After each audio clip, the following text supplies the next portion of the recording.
rapaziada? Tudo certinho, tudo tranquilo?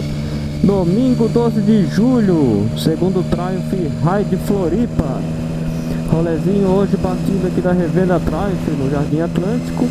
Vamos dar uma chegada lá no Parque Malvern de Araguá do Sul. E como sempre eu vou fazer umas imagens do passeio. Espero que gostem porque esse rolê promete. Um grande abraço a todos, fiquem com as imagens. Até a próxima e tchau!